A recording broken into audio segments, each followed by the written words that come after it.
đổ nữa rồi miếng này rồi các bạn ơi. Miếng này tại vì nó lung nè, nó thắt các bạn.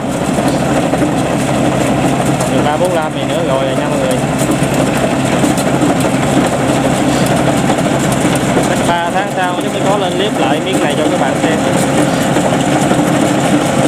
3-4 tháng gì nữa mới lên clip miếng này nha các bạn.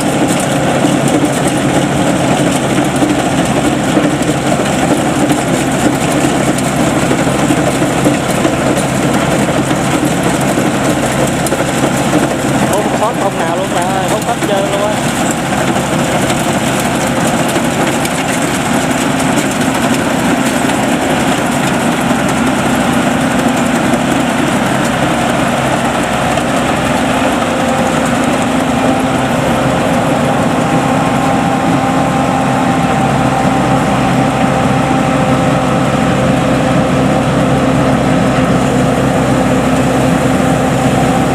Quá trời lầy luôn rồi.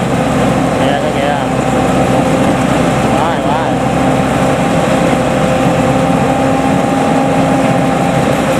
Ê. Kèm kèm nó xích lên các bạn thấy không? Cao lên lại đó. Ben sườn cái ben xích gì đó mình cũng gầm cái ben sườn các bạn ơi.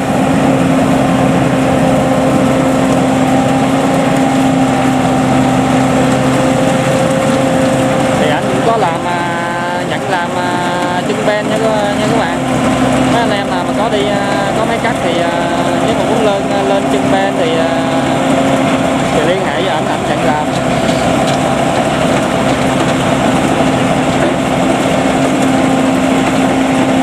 Còn cái chỗ này là thấy điên quá rồi nè. Nhờ cắt gần rồi đỡ các bạn ơi. Tại vì máy nó lúng lắm, nó đi thẳng luôn chứ nó hết đường đi rồi. Lên các bạn.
Chơi bao lúa luôn.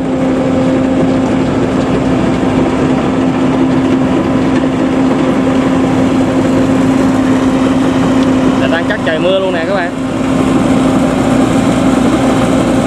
Trời mưa cắt luôn các bạn ơi, còn 25 nữa.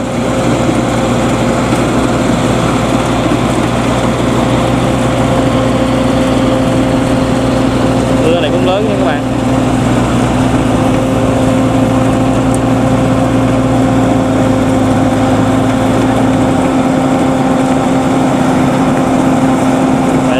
Lấy nón che lại mới quay được đó các bạn ơi.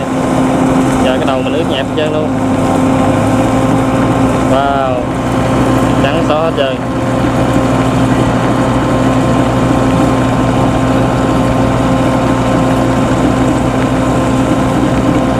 Không quay được luôn rồi các bạn ơi. Giờ mình tạm dừng video luôn nha, mưa quá. Hồi đó mình nghĩ quay, bây giờ thấy mưa nó ít lại quay tiếp các bạn ơi. Còn một xíu nữa rồi nha các bạn, rồi mình xe máy chạy trên nước về nhà các bạn ơi. Chạy về các cái khác nữa chứ chưa có về nhà nha mọi người.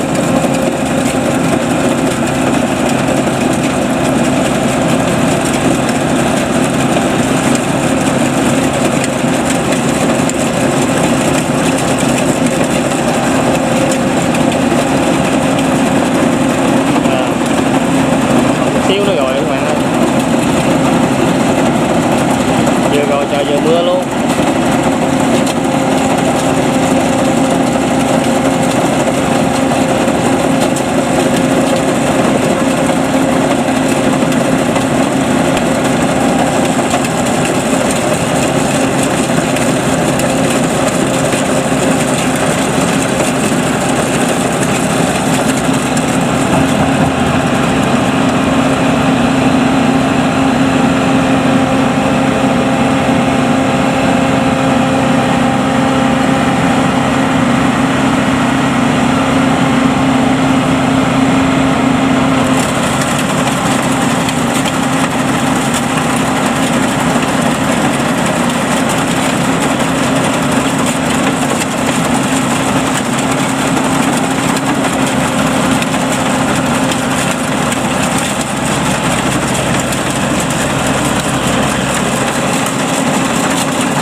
Chạy theo đường mới kéo đi. Hốt bạc không đó khổ gì. Con làm gì đâu chú ơi. Nghề nghiệp chán đeo hả? Con làm gì nước nôi này chạy. Rồi, đâu giữ bồn đi. Dạ. Vũ bồn hả?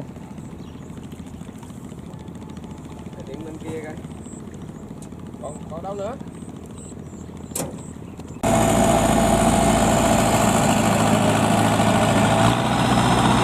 Tháo cao su ra các bạn ơi.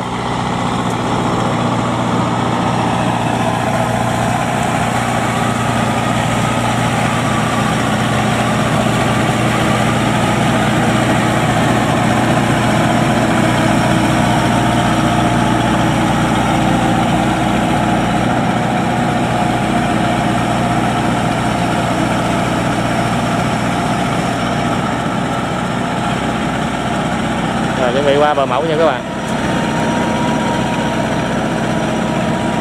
Trời bây giờ hết mưa luôn nha mọi người.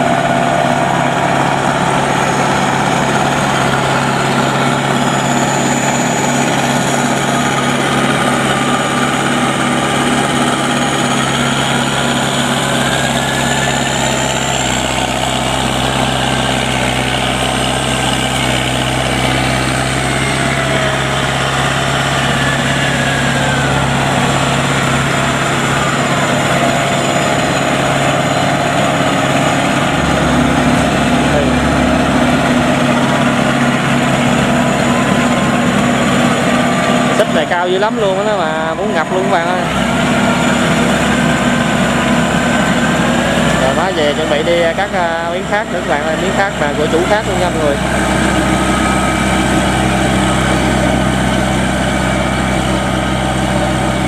Chạy xa lắm các bạn ơi. Chạy từ đây vô chỗ cây tre này nè, còn máy kéo nó chạy lên trước rồi nha các bạn. Nãy thấy còn vài bao lúa trên bàn nữa gì đó, trên bàn hứng.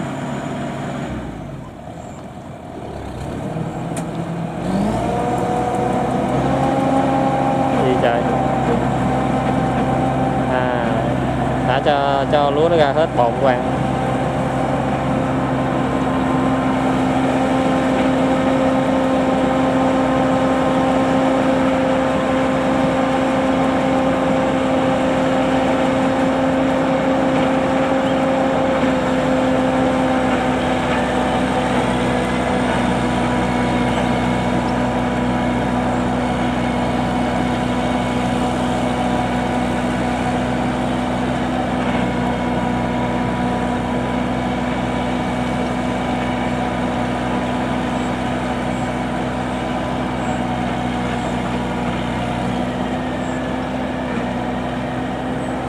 chạy dữ thì sẽ tăng nữa các bạn ơi.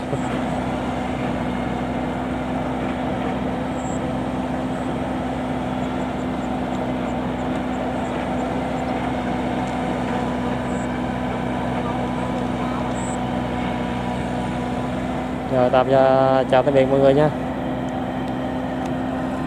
Thì đang khui nước trôi nè các bạn. Hả? Đấy.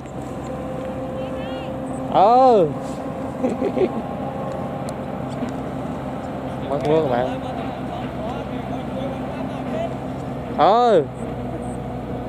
Đang khui nước vô lại các bạn. Thằng lấy cái xu về các bạn ơi. Bà này quen các bạn ơi. Này khui ra luôn nè. Nước chảy vô rồi đó các bạn. Rồi chào tạm biệt mọi người nha.